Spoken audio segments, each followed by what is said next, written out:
Hello, it's Daniel, and welcome to this trip report. In this trip report, I'm flying with Irish low-cost airline Ryanair from Edinburgh in Scotland to Gothenburg in Sweden. I took this flight in March 2020 as part of a short trip to Sweden. I took 4 flights in total on this trip, and the first one was with Ryanair. This flight was during the late afternoon, and the Six Nations rugby match between Scotland and France was on in Edinburgh. This meant that Edinburgh was extremely busy when I was flying out. Also, this trip was around 1 to 2 weeks before all of Europe ended up in lockdown due to the ongoing coronavirus pandemic. Edinburgh Airport has a good selection of shops, as well as good options for food and drink. The gate was within the new pier section, which only opened a few years ago. I've only departed from this pier once since it opened, and that was on a Ryanair Airlines Boeing 787-9 to Dublin. I was on this trip with Jonathan Winton. Make sure to check out his channel as well. The flight to Gothenburg was busy, and that's because there's only 2 flights a week to the Swedish city. My seat for the flight was seat 21F, and the flight time was 1 hour and 30 minutes. Now for the taxi out and takeoff part of the video.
The legroom was okay. It was good enough for the flight, but on a longer one I would feel cramped in these seats. The flight was almost full, with only a few empty seats. Ryanair do actually have one of the best buy on board menus in Europe. The cabin crew were friendly and professional.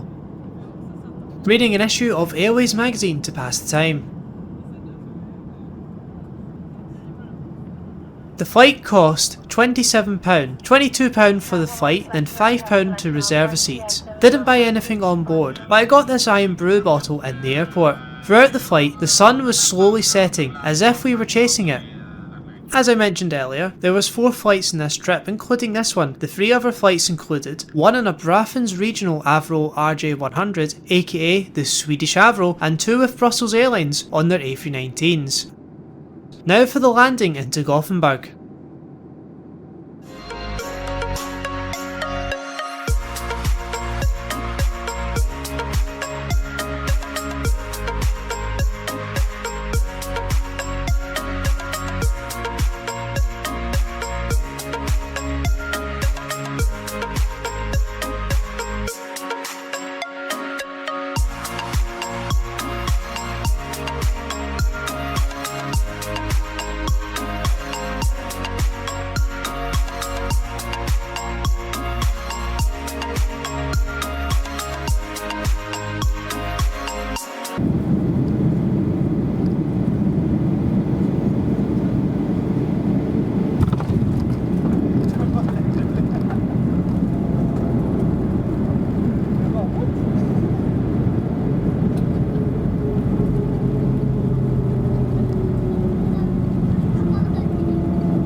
Overall, the flight from Edinburgh to Gothenburg with Ryanair was alright. It was really just a way of getting from A to B. That's exactly what low cost airlines do, and they do it effectively. The price was also ideal, and it was the cheapest flight of the trip. However, it wasn't the cheapest flight by much. This trip was really cheap, and I will get onto that in the next trip reports. I would fly with Ryanair again, but they are not my favourite airline and first choice when booking trips. They are more of, well, that's the cheapest option, alright, they'll do. To me, they are a bus service that sells food and drink, nothing more, nothing less. I know I've mentioned this a few times already, but this trip was literally just before the pandemic really hit the rest of the world. I will explain this a little more in the next trip report. Thanks for watching this trip report. I hope you have enjoyed it, and stay tuned for the next one.